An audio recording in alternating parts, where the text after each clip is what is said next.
اگر آپ کو ایمان اور یقین حاصل ہو تو پھر دعا کریں اللہ اس پر استقامت عطا فرمائے، پھر اس پہ ڈٹ جائے۔ نبی پاک صلی اللہ علیہ وسلم نے فرمایا میں اس بات کا خوف نہیں کرتا کہ میری امت کمزور ہو جائے گی، اس بات کا ڈر نہیں کہ پیسے ختم ہو جائیں گے، نہ یہ خوف ہے کہ بھوکی مرے گی۔ حضور کس بات کا خوف ہے؟ تو نبی پاک نے فرمایا خوف یہ ہے کہ ان کا یقین کمزور ہو جائے گا۔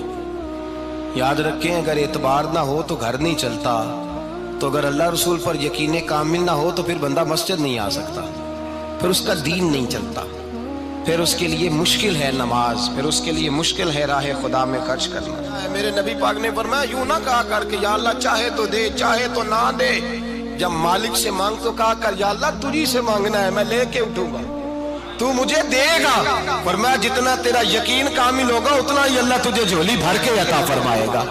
کمزور سا مسلمان، لڑکھڑاتا سا مسلمان دیکھتا ہوں کرتا ہوں، اور یہ بھی نہ دیکھا کریں بھائی ایمان یقین کو استقامت کے درجے پہ لیں، یہ نہ دیکھا کریں کہ وہ کیسے دے گا، وہ کسی وسیلے کا محتاج نہیں ہے، وسیلے کو پسند کرتا ہے، پر وسیلے کا محتاج وہ بغیر وسیلے کے بھی دے دیتا ہے۔ ہر آدمی ماں باپ کے ذریعے پیدا ہوتا ہے، اگر پیدا کرنا چاہے تو جناب عیسیٰ کو بغیر باپ کے پیدا کر دیتا ہے، اگر پیدا کرنا چاہے تو حضرت آدم کو بغیر ماں اور باپ کے پیدا کر دیتا ہے۔ جب یقین رکھیں، یقین قرآن مجید پڑھیے، حضرت موسیٰ علیہ السلام فرعون کے دربار میں کھڑے ہیں، چاروں جانب دشمن ہی دشمن ہے، جادوگر آ گئے، انہوں نے سانپ چھوڑے، حضرت موسیٰ کے ہاتھ میں ڈنڈا تھا۔ حضرت موسیٰ کہتے ہیں یا اللہ کیا کروں؟ تو اللہ تعالیٰ نے فرمایا اپنا عصا پھینک دو۔ کہنا چاہیے تھا نا کہ یا اللہ ایک ہی تو شے ہے، اتنے سانپ ہے، بچانے کے لیے ڈنڈا ہے وہ پھینک دوں؟ ڈنڈا پھینکا جاتا ہے، سانپ کو دیکھ کر کے قابو کیا جاتا ہے۔ یہ میرا اور آپ کا ذوق ہے نا، لیکن انبیاء کرام کا انداز ملاحظہ کیجئے میرے عزیزو۔ اللہ فرماتے ہیں ڈنڈا، اے موسیٰ ڈال دے اپنا عصا۔ پہلے نہیں فرمایا کہ سانپ بن جائے گا، فرمایا بس تو ڈال دے۔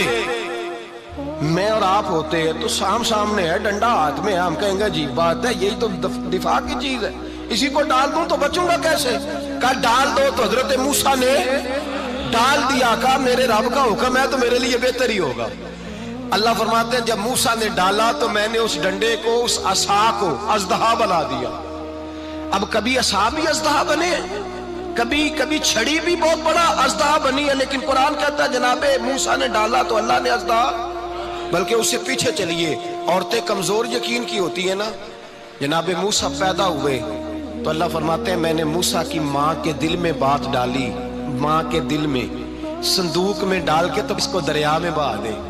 اور بھائی صندوق میں کہہ سکتے ہیں نا آکسیجن کیسے جائے گی، اور دریا میں بچے بچنے کے لیے ڈالے جاتے ہیں کہ ڈوبنے کے لیے ڈالے جاتے ہیں؟ ماں کے دل میں یقین کمزور نہیں تھا ماں کا۔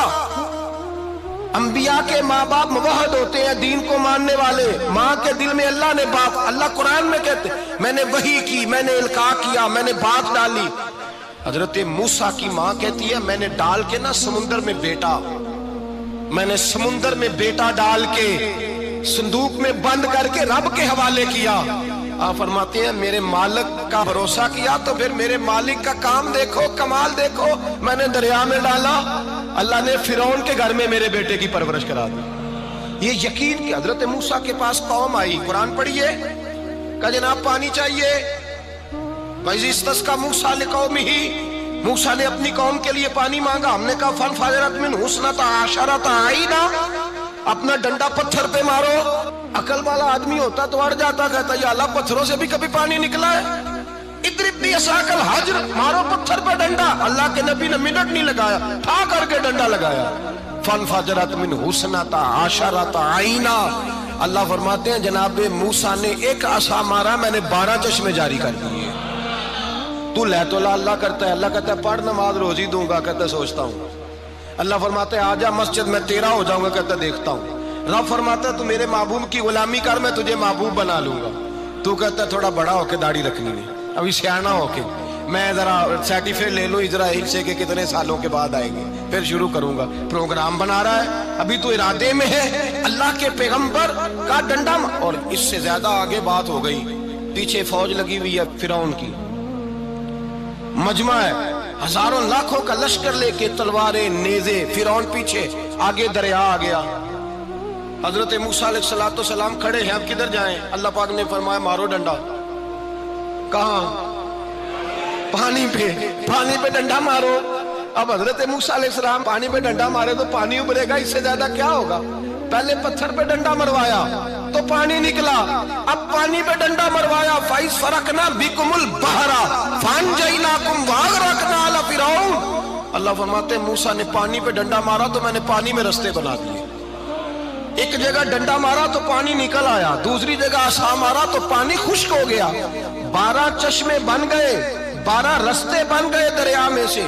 حضرت موسیٰ علیہ السلام گزر گئے اور اللہ فرماتے ہیں فرعون بھی آیا تو اسے میں نے غرق کر دیا، اور وہ کھڑا دیکھتا ہی رہ گیا کہ بنا کیا ہے۔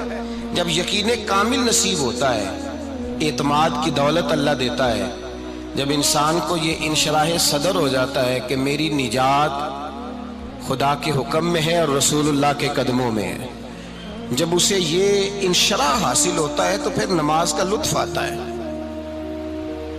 غور کیجئے کیا جملہ کہہ دیا میں نے، پھر اسے نماز کا پھر اسے نماز بوجھ نہیں بلکہ نماز نہ پڑھے تو اس پر بوجھ ہوتا ہے، پھر قرآن مجید اس کی روح کا ساتھی ہو جاتا ہے، پھر عبادات، تقوی، پرہیزگاری، پھر وہ ایک سنت کے چھوٹنے پر پریشان رہتا ہے جب یقین کی دولت نصیب ہوتی ہے۔ قرآن مجید فرقان حمید نے کہا ایمان لاؤ تو پھر ایمان پہ ڈٹ جاؤ، مسلمان بنو تو پھر اسلام پر۔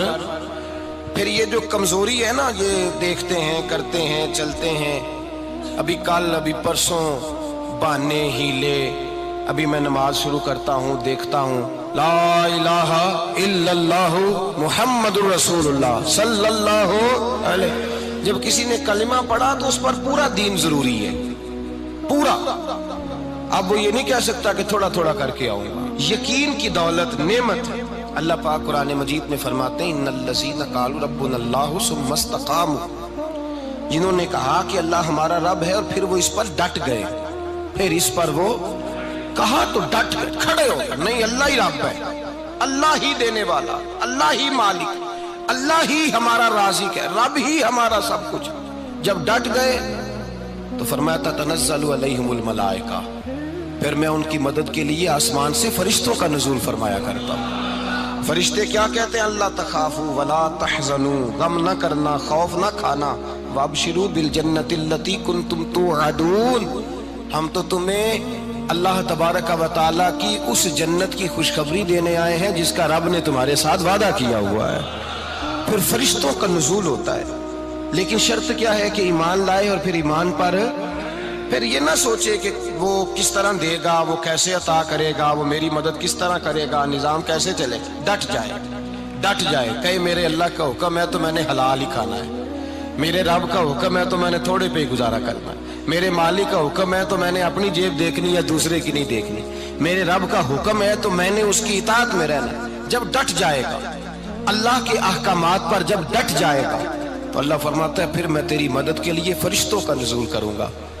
نبی پاک صلی اللہ علیہ وسلم نے فرمایا 2 دولتیں اگر کسی کو اللہ دے دے تو سمجھے اللہ نے اسے دنیا کی سب سے زیادہ دولت عطا فرما دی۔ یا رسول اللہ وہ کون کون سی چیزیں ہیں؟ فرمایا ایک جس شخص کو اللہ نے معاف کرنے کی دولت عطا کر دی، جو معاف کرنے لگ گیا، جس کی طبیعت میں درگزر آ گیا، جو معاف کرنے لگا، غلطیاں معاف کرنے لگا، جس کو ایک دولت یہ مل گئی۔ اور دوسرا میرے مصطفیٰ نے فرمایا جسے اللہ نے یقین کی دولت عطا فرما دی، جس کو یہ 2 دولتیں مل جائیں، ایک درگزر کرنا، دوسرا رب رسول پہ یقین کامل رکھنا، اسے کائنات کی ہر شے مل گئی۔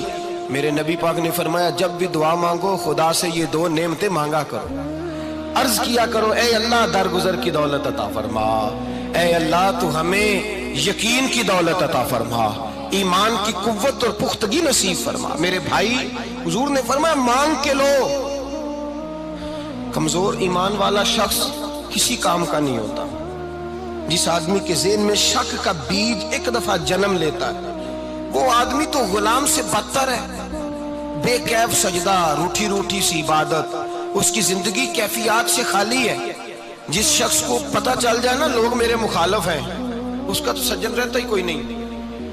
اصل بات یہ ہوتی ہے کہ یہاں سوچ بیٹھا ہے کہ دنیا میرے خلاف ہے، مخالفت یہاں بیٹھ گئی ہے، دو بندے باتیں کر رہے ہیں تو پریشان ہے، میرے خلاف ہی لگے ہوئے ہیں، میری ہی بات ہو رہی ہے، کیونکہ اصل تکلیف کہاں ہے؟ اور اگر یہاں یقین کامل ہو گیا نا کہ سارے مجھ سے پیار ہی کرتے ہیں، تو پھر دو بندوں کو بات کرتا دیکھیں گے تو یہی سوچے گا میری تعریفیں کر رہے ہیں۔